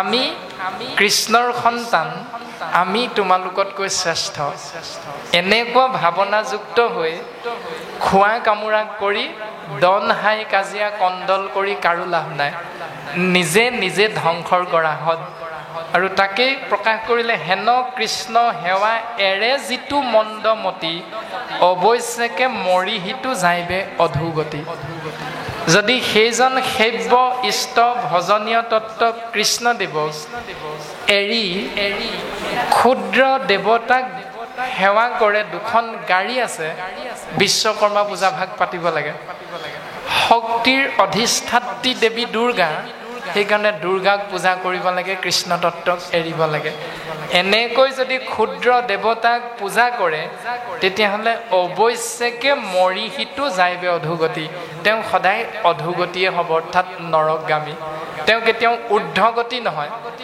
তেওঁ কেতিয়াও ঈশ্বৰৰ পূৰ্ণ কৃপাৰ পাত্ৰ হৈ পৰম গতি লাভ কৰিব নোৱাৰে।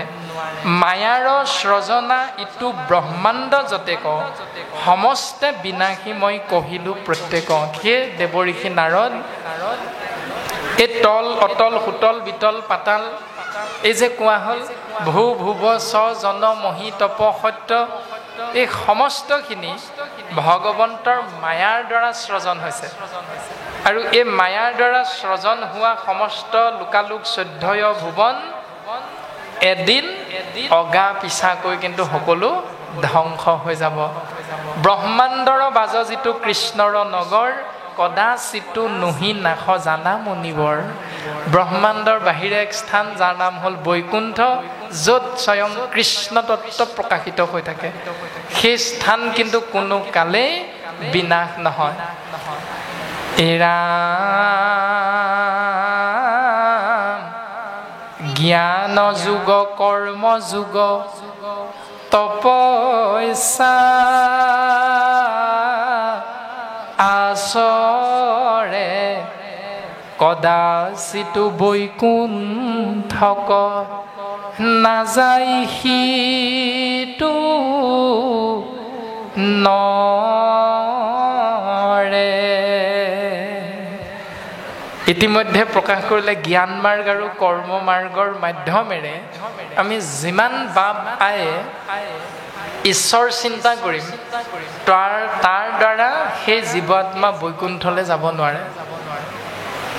তাৰমানে পিতৃ শ্ৰাদ্ধ যদি কৰোঁ, ছমহীয়া বছৰীয়া যদি কৰি থাকোঁ, এইবিলাক হ'ল সকাম কৰ্ম। সকাম কৰ্মৰ মাধ্যমেৰে আত্মাতত্ব ঈশ্বৰৰ পূৰ্ণ কৃপাৰ পাত্ৰ হ'ব নোৱাৰে। জন্ম দিয়া পিতৃ যদি পৰলোকগামী নহ'লহেঁতেন, মানে নমৰিলহেঁতেন, তেতিয়া ভকতৰ সেৱা কৃষ্ণ নাম এষাৰ ঘৰত কৰিলেহেঁতেন নাই? নকৰিলোহেঁতেন। সেইকাৰণে তাত উদ্দেশ্য আছে, মানে সকাম। পিতৃ পৰলোকগামী হ'ল কাৰণেহে নামষাৰ কৰিলোঁ।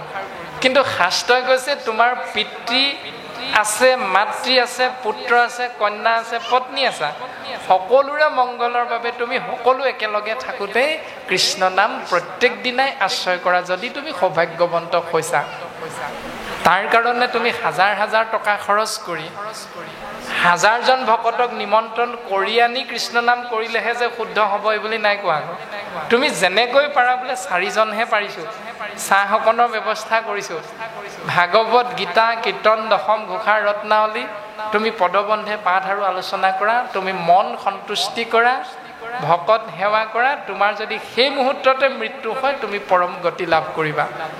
আৰু আজিও যদি এই সমাজ ব্যৱস্থাত প্ৰাণজিত নামৰ এই শৰীৰটোৱে কথা কৈ থাকোঁতেই যদি ইপুৰিলে যাব লগা হয়, তেতিয়াহ'লে সেই ব্যৱস্থাটোৰ দ্বাৰাও এই অনুষ্ঠানভাগিত উপস্থিত হৈ থকা বাপাইসকল ঈশ্বৰৰ পূৰ্ণ কৃপা লাভ কৰিব পাৰে। এতিয়া আমাৰ মৃত্যু ক'ত হ'ব, কেনেকৈ হ'ব, কোনোবাই জানো নেকি? কোনেও নাজানো। সেইকাৰণে শাস্ত্ৰই কৈছে খাওঁতে শুওঁতে উঠোঁতে বহোঁতে বাক্যে বচনে খোজে কাটলে কেৱল কৃষ্ণ নাম। কি ঠিক যি পানী জীৱৰ প্ৰাণ পিয়াহত আতুৰ হৈ যি গিলাচ পানী খাবৰ বাবে তুমি হাতত তুলি লৈছা, সেই গিলাচ পানীৰ প্ৰথম ঢোকটো মাৰোঁতেই হয়তো পানী গিলাচ তোমাৰ ডিঙিত সেই ঢোকটো লাগি খুন্দা মাৰি তোমাৰ মৃত্যু হৈ যাব পাৰে। আমিতো নাজানো। যি ভোকত আতুৰ হৈ ভাতৰ কাঁহীখন দেখি আমি খাবলৈ খলি ধলি কৰি আছোঁ, সেই খলি ধলি কৰা ভাতৰ কাঁহীখনৰ পৰা এগৰা হানি পুটুকি যেতিয়া খালোঁ, গিলি দিবলৈ লওঁতে হয়তো সেই ভাতগৰাহে খুন্দা মাৰিও আপোনাৰ মোৰ মৃত্যু হ'ব পাৰে। আমিতো কোনেও নাজানো।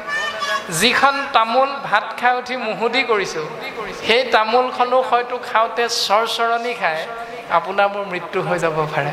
সেইকাৰণে শাস্ত্ৰই কৈছে তুমি যে কৃষ্ণ বুলি কৈ গ্ৰহণ কৰিছিলা, অন্তকালে হৰিস্মৰে যিটো ভাগ্যৱন্ত, তাহাৰ মহিমা কহি কোনে পাৱে অন্ত। তুমি শেষ মুহূৰ্তত যে কৃষ্ণ বুলি কৈ গ্ৰহণ কৰিছিলা, সেই পানী ঢোকটোৱে তোমাৰ মৃত্যুৰ এই সংসাৰৰ পৰা লৈ গ'ল, তোমাক আঁতৰাই নিলে, যিহেতু তুমি কৃষ্ণ বুলি গৈ গ্ৰহণ কৰিছিলা, সেইকাৰণে শেষ মুহূৰ্তত কৃষ্ণ বুলি কোৱাৰ কাৰণে তুমি এই সংসাৰৰ পৰা গতি লাভ কৰিব পাৰিবা। এই দৰ্শনটোহে ভাগৱতে আমাক শিকাই আছে। আৰু গুৰুজনাই এইটোকে আশ্ৰয় কৰি আগবাঢ়িবলৈ কৈছে। শ্ৰৱণ কীৰ্তনৰ মাধ্যমেৰে বৈষ্ণৱসকলে সুখ অনুভৱ কৰিব পাৰে, কিন্তু অবৈষ্ণৱসকলে যিমান শুনি থাকিলেও তাৰ পৰা লাভ উঠাব নোৱাৰে। ঈশ্বৰত কৰি ভিন্ন নুহি বিচাৰত, যেন ঘটে হৰা কুম্ভ মৃত্তিকা বাস্তৱত। এটি উদাহৰণ দি গুৰুজন বস্তুৱে আমাক বুজাবৰ বাবে চেষ্টা কৰিছে। হেৰা যেন সুবৰ্ণত সন্তে জনমে কুণ্ডল, বিচাৰত নাম মাত্ৰ সুবৰ্ণ কেৱল। আমাৰ আইসকলে যে পিন্ধি থাকে কাণত, নাকত, ভৰিৰ আঙুলিত, হাতত, হাতৰ আঙুলিত কি পিন্ধে বাৰু? কিছুমান আ অলংকাৰ নিপিন্ধেনে? সেই প্ৰত্যেকটোৰে বেলেগ বেলেগ নাম আছে। কাণত পিন্ধাৰ কাৰণে কাণফুলি, তাৰপিছত নাকত পিন্ধাৰ কাৰণে নাকফুলি, তেনেধৰণে হাতত পিন্ধিলে খাৰু, আঙুঠি, আঙুলিত পিন্ধা হয়, তেনেধৰণে ডিঙিত পিন্ধিলে চেইন। এই বস্তুবিলাক প্ৰকৃততে এটাহে উপাদান, নামটো হ'ল সুবৰ্ণ বা সোণ। ইয়াৰ নামটো হ'ল সোণ। কিন্তু সোণাৰীয়ে তাক ইচ্ছা অনুসৰি ব্যক্তিজনে বিচৰা ধৰণে বেলেগ বেলেগ নামেৰে সেই সোণ নামৰ পদাৰ্থটোৰ পৰা ভাঙি গঢ়ি পিটি আপোনাক মোক প্ৰদান কৰিছে কেইটকামান পইচাৰ বিনিময়ত। কিন্তু গোটেইখিনি আঙুঠি, ফুলি, খাৰু, চেইন যেতিয়া জুইত পুৰি দিয়া যায়, সোণাৰীৰ ওচৰলৈ যেতিয়া লৈ যোৱা যাব, তেতিয়া তাৰ এটাই নাম হ'ব, সেইটো হ'ল কেৱল সোণ। এই দৰ্শনটো প্ৰকাশ কৰি আছে। উদাহৰণটো দিছে এইটো।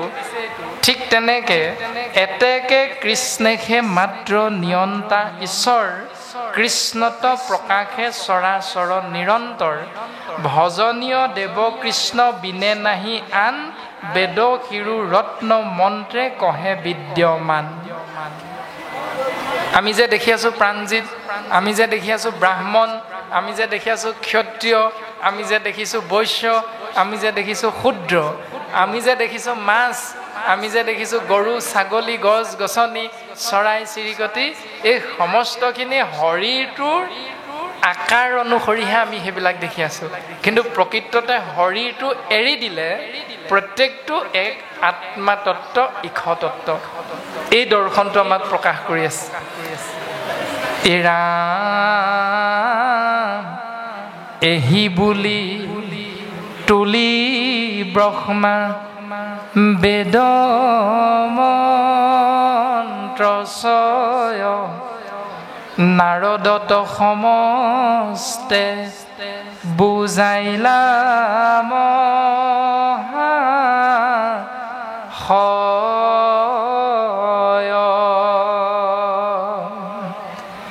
হেন শুনি মুনি পুনু পুচন্ত সাদৰি, হবে যদি কৃষ্ণময় পূজা কেন কৰি। এনেকৈ ব্ৰহ্মাদেৱে দেৱঋষি নাৰদৰ আগত সমস্ত তত্ত্ব প্ৰকাশ কৰিলে। এতিয়া আপোনাৰভাৱে যদি চাই, এই বাতিটোত যদি পানী ভৰাই দিয়া যায়, তেতিয়াহ'লে সেই পানীখিনিৰ নামটো কি হ'ব? এই পাত্ৰটোৰ নামেৰে নামাকৰণ হ'ব। পাত্ৰটোৰ নাম কি? বাতি। ইয়াত থকা পানীখিনিক কি বুলি ক'ম? এবাতি পানী। একেখিনি পানী এই বটলটোত আছে নাই? আছে। কিন্তু এই পাত্ৰটোৰ নাম হ'ল বটল। সেইকাৰণে বটলটোৰ নামেৰে একেখিনি পানীৰে নামাকৰণ হৈ গ'ল 1 বটল পানী। এই পানীখিনিকে বাতিটোত উলিয়াই দিলে এবাতি পানী হ'ব, আৰু বাতিত থকা পানীখিনি বটলটোত ভৰাই দিলে এবটল পানী হ'ব। আৰু ঘটি এটা আছে ওচৰতে, এই ঘটিটোত যদি বটলটোৰ পৰা বাকি দিয়া যায় তেতিয়াহ'লে সেই পানীখিনিৰ নাম হ'ব এঘটি পানী। আত্মা তত্ত্বও তেনেকুৱাই। প্ৰাণজিত নামৰ শৰীৰটোত সোমাই আছে, শৰীৰটোৰ নাম হ'ল প্ৰাণজিত, সেইকাৰণে আত্মা তত্ত্বৰো নামাকৰণ কৰা হ'ল প্ৰাণজিত। ঠিক তেনেকৈ শৰীৰৰ নাম অনুসৰি আত্মা তত্ত্বৰ নাম হ'ল। আকৌ এই শৰীৰটোৰ পৰা ওলাই গৈ যেতিয়া 10টা ইন্দ্ৰিয়ৰ জৰিয়তে কৰা কৰ্মবিলাক পাপ আৰু পুণ্যৰ ভাগিদাৰ হৈ যেতিয়া অন্য এটা পাত্ৰত সোমাব, পাপৰ তুলনাত যদি পুণ্য কম হয় তেতিয়াহ'লে আমি নৰকলৈ যাব লাগিব। আমাৰ অভ্যাসটো যদি মাছ মাংস খোৱাটো বেছি, তেতিয়াহ'লে মাছ মাংস প্ৰকৃততে কোনে খায়? মাছ মাংস গ্ৰহণ কৰা মাংসহাৰী প্ৰাণী আছে কিছুমান, যেনে বাঘ, সিংহ, শগুন, শিয়াল, এনেধৰণে মাছ মাংস খোৱা কুকুৰ, মেকুৰী, বিভিন্ন ধৰণৰ জন্তু আছে। গতিকে কৰ্ম অনুসাৰে এই শৰীৰটো এৰি আত্মা তত্ত্বই হয় বাঘৰ শৰীৰত সোমাব, কিয়নো মাছ মাংস খাই ভাল পাওঁ কৃষ্ণ বুলি ক'বলৈ কৈছিল। মনুষ্য শৰীৰৰ পাই হৰি নভজিলা, অৱশ্যে শুই বাহা ভাই তৃণ তৰুহিলা।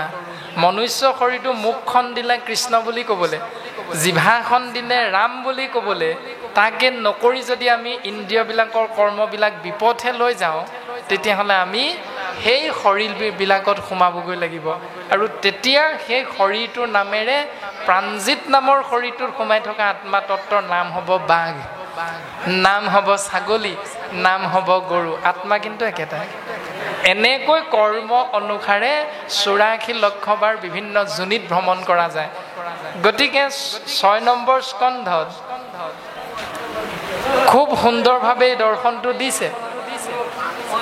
বৃত্তাসুৰৰ পূৰ্বজন্মত তেওঁ আছিল গন্ধৰ্বৰাজ চিত্ৰকেতু, আৰু চিত্ৰকেতু হৈ থাকোঁতে তেওঁ এটি সন্তান আশা কৰিছিল, আৰু ঈশ্বৰৰ কৃপাত এটি সন্তান লাভ হ'ল। সন্তানৰ মোহত পৰি মোৰ সন্তান বুলি ভাবি ৰাজ্য শাসন কৰাৰ যিটো চিন্তা সেইটোলৈ পিঠি দিলে, আৰু প্ৰজাৰ সুখৰ কাৰণে চিন্তা নকৰি কেৱল মোৰ পুত্ৰৰ সুখৰ কথাকে চিন্তা কৰিবলৈ লাগি গ'ল। এদিন ভগৱন্তই সেই সন্তানটিক এই সংসাৰৰ পৰা লৈ গ'ল। ইমানেই দুখী হ'ল, তেতিয়া দেৱঋষি নাৰদ আৰু অংগীৰসে আহি গন্ধৰ্বৰাজ চিত্ৰকেতুক বুজাইছে, তুমি যে মোৰ ল'ৰা বুলি কৈ আছিলা, প্ৰকৃততে সেইটো তোমাৰ ল'ৰা হয়নে নহয়? আমি আত্মা তত্ত্বটো উভতাই আনিছোঁ, তুমি ইয়াকে সুধি লোৱা। খুব সুন্দৰভাৱে দৰ্শনটো আছে। তাৰমানে তাৰ পৰা আমাক বুজাব বিচাৰিছে যে আত্মা অবিনাশী, আত্মা হ'ল অমৰ, শৰীৰটো হ'ল বিনাশী। বিনাশী শৰীৰটোৰ বাবে ছমাহত ছমহীয়া, বিনাশী শৰীৰটোৰ বাবে বছৰেকৰ মূৰত বছৰেকীয়া, বছৰে বছৰে পাতি থকাটোৱে হ'ল অজমাদি পূজা, অৰ্থাৎ ভূত পূজা, প্ৰেত পূজা বুলি কৈছে। আৰু ভূত প্ৰেত পূজা কোনসকলে কৰে? যিসকলে ঈশ্বৰ চিন্তাৰ বিমুখ, তেওঁলোকেহে সেইখিনি কৰে। আৰু সেইখিনি কৰিলে কি? ভূত প্ৰেতগণ পূজে যিটোজন ভূতক প্ৰেতক পায়। এনেধৰণে বছৰে বছৰে ভূত পূজা, প্ৰেত পূজা যিসকলে কৰি থাকে, তেওঁলোক মৰিলে আকৌ ভূত প্ৰেত পিশাচ হ'বগৈ লাগে। চিন্তা আপোনাৰ মোৰ প্ৰত্যেকৰে নিজৰ নিজৰ BA MA পাছ কৰি পাছৰ জন্মত ভূত প্ৰেত হ'বলৈ মন আছেনে? গৰু ছাগলী হ'বলৈ মন আছেনে? শাস্ত্ৰই কোৱা ধৰণে আকৌ ঈশ্বৰতত্ত্ব পৰমাত্মাত একাত্মক হ'বলৈ আমাৰ ইচ্ছা আছে। দুখ কষ্ট ভোগ কৰি এই সংসাৰলৈ আয়াজাত কৰাৰ যদি ইচ্ছা নাই, কৃষ্ণ তত্ত্বত বিলীন হৈ পৰম মুক্তিৰ অৰ্থে যদি আমি চিন্তা কৰোঁ, তেতিয়াহ'লে কেৱল কৃষ্ণস্তু ভগৱন্তৰ নাম নিষ্কামভাৱেৰে আশ্ৰয় কৰিবৰ বাবে গুৰুজন বস্তুৱে আমাক সিদ্ধান্ত দিছে। এৰা হেন শুনি মুনু পুনু পুচন্ত সাদৰি, হবে যদি কৃষ্ণময় পূজাকে নকৰি। দেৱঋষি নাৰদে ইয়াৰ পাছত বৰ ডাঙৰ প্ৰশ্নভাগ কৰিলে। হে পিতা প্ৰজাপতি ব্ৰহ্মা, তুমি যে কৈছা সকলো কৃষ্ণময়, তেতিয়াহ'লে আমি কৃষ্ণকনো কেনেকৈ পূজা কৰিম? যদি সকলো কৃষ্ণময় তেতিয়াহ'লে আজি বাপসকলে যিভাগ মাহ প্ৰসাদৰ শৰাই সজাইছে তাত কল দিছে নহয়, মগু দিছে নহয়, চাউল এমুঠি দিছে নহয়, প্ৰত্যেকটোতো কৃষ্ণময়। সেইখিনিতো আমাৰ কাৰো নহয়, গাঁওখনৰ কোনো এজন বাপৰ নহয়, সেইখিনি কৃষ্ণ বস্তুহে। কৃষ্ণ বস্তুৰে কৃষ্ণক দিয়াকো কেলে সেৱা কৰিছা? আমাৰ বস্তু দিব লাগিছিল, আমাৰতো একোৱে নহয়। তথাপিতো আমি সমাজত তেনেকৈ বসবাস কৰি আছো। যিডাল ধূপ জ্বলাইছো সেই ধূপডাল যিজোপা গছৰ পৰা নিৰ্মাণ কৰা হৈছে, যি দ্ৰব্যৰে নিৰ্মিত কৰা হৈছে সেই দ্ৰব্য কৃষ্ণ তত্ত্ব। তাৰমানে ভগৱন্তক আমি ভগৱন্তৰ বস্তু দিয়ে ঠগি আছো। এই দৰ্শনটোহে আমি বুজি পোৱা হৈছে। সেইটোকে প্ৰজাপতি ব্ৰহ্মাদেৱৰ আগত পুত্ৰ নাৰদে সুধিছে, আৰু উত্তৰ বা কি দিয়ে পদে আমাক ক'ব।